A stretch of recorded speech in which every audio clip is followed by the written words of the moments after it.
जय श्री कृष्णा। कृष्ण ज्ञान ऊर्जा में आप सबका स्वागत है।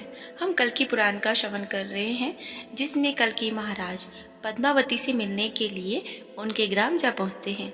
इससे आगे सूत जी कहते हैं कि घोड़े से उतरकर सरोवर के पास जल लाने वाले मार्ग से, मूंगों से शोभायमान, कमलों की सुगंध से मस्त, भंवरों की गूंज से पूर्ण शोभायमान, कमल की सुगंध में मस्त, भौरों की गूंज से पूर्ण, साव पारदर्शी स्टफिक की बनी हुई सीढ़ियों के चौतरे पर कदम्ब वृक्ष के नए नए पत्तों से छनकर आती हुई सूरज की किरणों के बीच बैठे कल्कि भगवान ने शुक को पद्मावती के आश्रम में भेजा।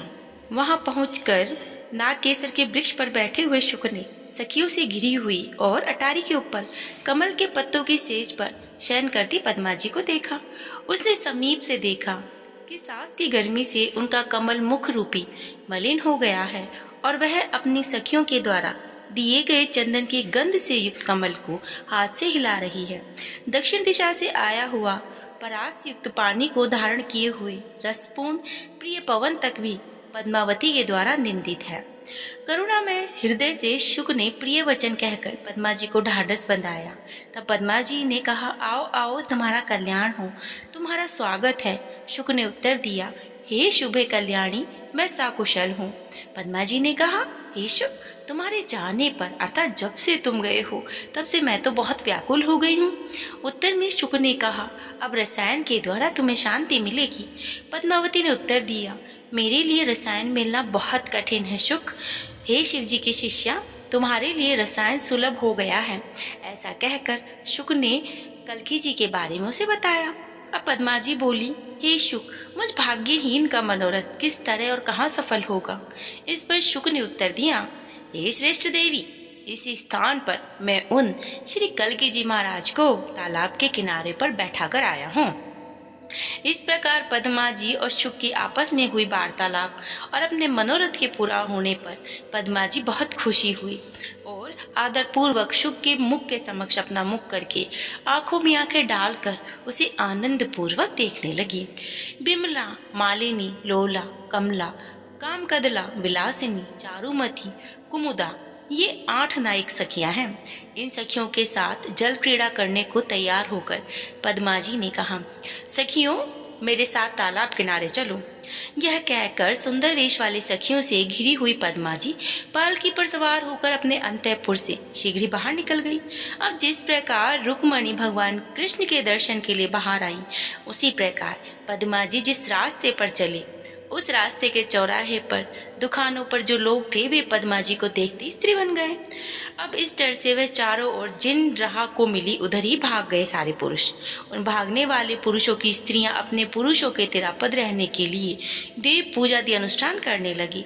इस तरह रास्ता पुरुषों से खाली हो गया और मदमाती बलवती महिलाएं पालकी को लेकर चली। पद्मा जी ने शुक के कहने के अनुसार उन पालकी में बैठी उन सखियों से घिरी हुई वहां चल दिए। इसके बाद सारस और हंस की मधुर ध्वनि से गुंजायमान खिले हुए कमल के पराग से सुगंधित सरोवर के पानी में स्नान कर कुमुदनी फूल को खिलाने वाले चंद्रमा के उदय होने की आशा से वे चंद्रमुखी सुंदरियां घूमने लगी।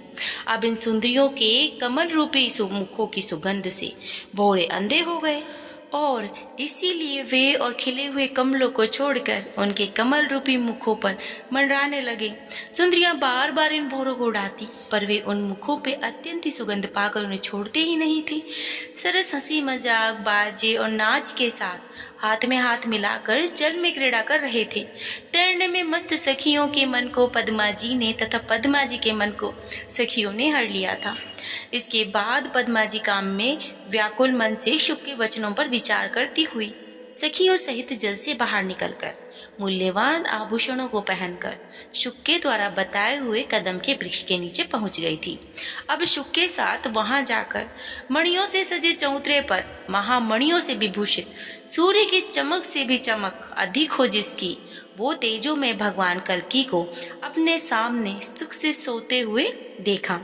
तमाम के पत्तों के समान नीले रंग वाले, पीले वस्त्र पहने हुए, सुंदर कमल जैसी आंखों वाले, घुटने तक पहुंच रही भुजाओं वाले, विशाल बक्ष और पतली कमर वाले, श्रीवत्स से चिन्हित हृदय वाले और छाती पर कौस्तुभ मणि की क्रांति से प्रकाशित कमलपति भगवान कल्की जी विराजित थे।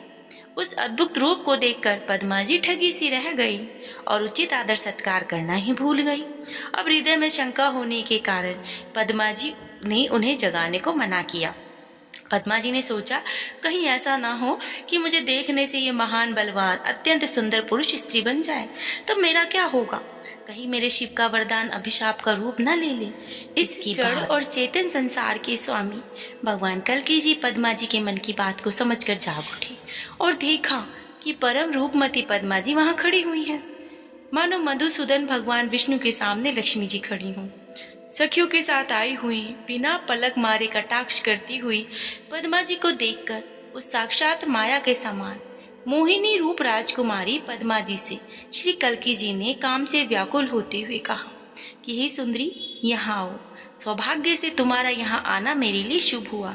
तुम्हारे चंद्रमा के समान मुख में मेरी वासना का ताप दूर होकर सुख बढ़ेगा। हे चंचल नेत्रों वाली, मुझ संसार के विधाता को काम रूपी सांप ने डसा है। तुम्हारी सुंदरता के रस रूपी अमृत से उसकी शांति शांत हो सकती है।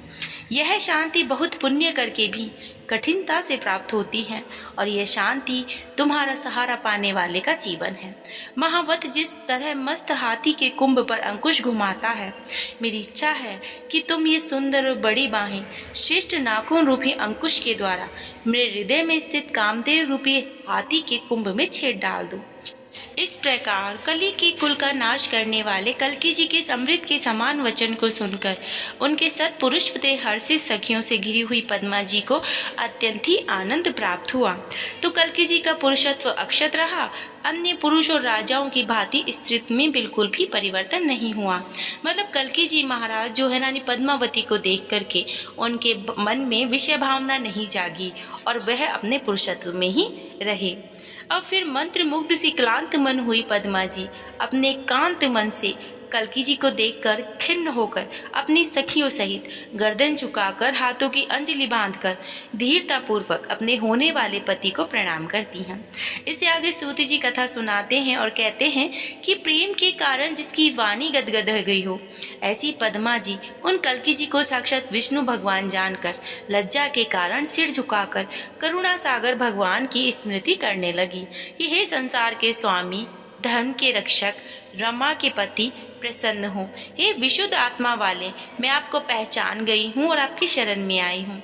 मेरी रक्षा करो। मैं धन्य हो गई हूँ, मैं पुण्यवती हूँ। मुझे आज्ञा दीजिए ताकि मैं आपके सुंदर कमल रूपी चरणों को छूकर घर जाऊं और अपने पिता को आपके शुभ आगमन की बात बता सकूं। इस प्रकार कहकर रूप की खान पद्मा जी अपने घर गईं और अपने पिता राजा के पास जाकर अपने दूत के द्वारा भगवान विष्णु के अंश कल्की जी के बारे में आने की बात बताई। अब कल जो है उसमें भगवान विष्णु के रूप में कल्की जी और रानी पद्मावती के विवाह उत्सव की तैयारियां जो चलेंगी उसके बारे में हम सुनेंगे। जय श्री कृष्णा।